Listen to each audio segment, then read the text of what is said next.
morning, Canada!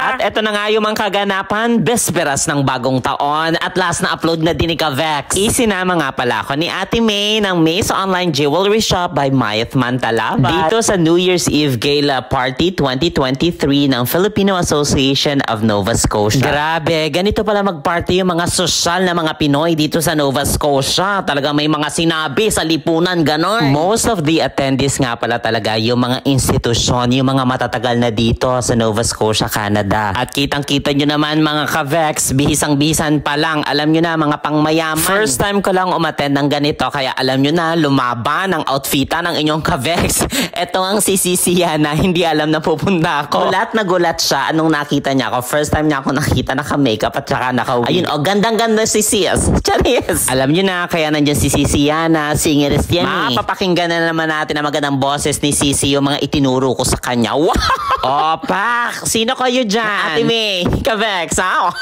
Labang-laban tayo for tonight, ah. Kailangang pretty kami for tonight kasi talagang sandamak-maka ng mga picturan dito. Ay, bakit naman hindi sinabing may opa naman pala dito? Ang pogi naman. Hello po, Madam Helen. Kahit si Madam Helen, hindi ako nakilala. Kung hindi pa ako nagsalita, hindi talaga ako makikilala. Ang ganda ko kasi. At dahil may pa-photographer si Kuya Jojo, syempre magpapapicture tayo with matching posing. Ito ang modeling. O go, Kavex! Ate May, ilaban nyo na yan. Ako, grabe. Ang galing-galing ko na talaga mag-makeup. Yung sa mata na lang talaga para pa-perfect ko na. Wow, ang ganda. Gandang-ganda sa sarili. Thank you nga pala kay Kuya Jojo, kay Joseph Ramos para sa aming napakagandang mga pictures. At kami na nga po ang itinanghal na King and Queen of the Night. Ano to, JS Prom? Tawang-tawa kami ni Papa Ivan. Nagpapangita lang kami sa mga kainan. While waiting nga mag-start ang program, medyo kumulo na ang tiyan ng inyong Kavex. Medyo nagugutom na. At malalaman yung social ang pinuntahan nyo kung may pa-bread at butter. Ganon! At dahil feeling socialera tayo for tonight, konti-konti lang yung kagat natin. Pero nakatatlo akong tinapay.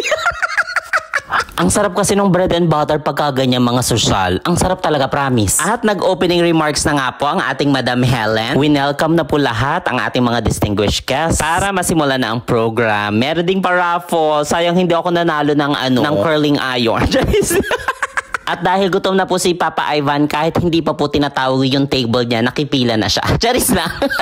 Nasanay na ako pag mga catering services, nag-expect talaga ako ng kaldereta ni Alanos. Promise talaga, akala ko Pinoy food. Hindi pala. Sisimula na po ni Ate May ang kanyang pagpapanggap sa vegetable salad. Push mo yan, Ate May. Go, sis!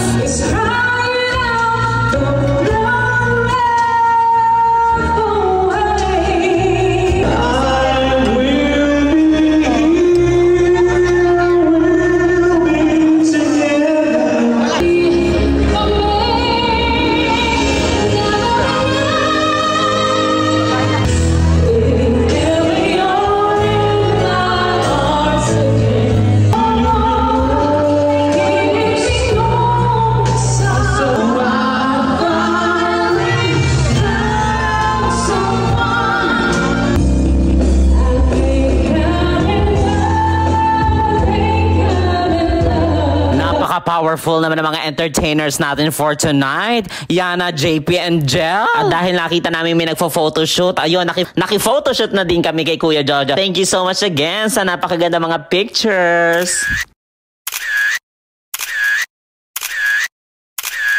At may pa-cocktail pala sa labas. Pwedeng bumili ng mga beer and mga cocktails. Kaya eto, cheers muna kami ni Ate May. Grabe, diskong-disko na sila dun sa loob. Panood.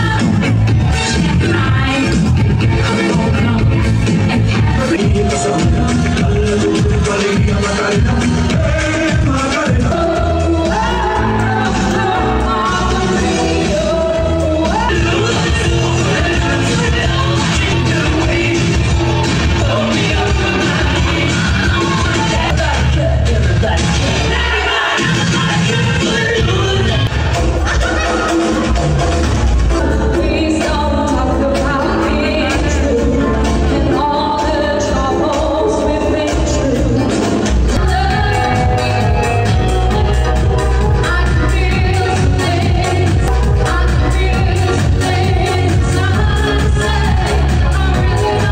Kaninong tito at tita yon? Ang galing nila sumayaw, promise. Thank you sa sis Ate May ko sa pagsama sa akin dito.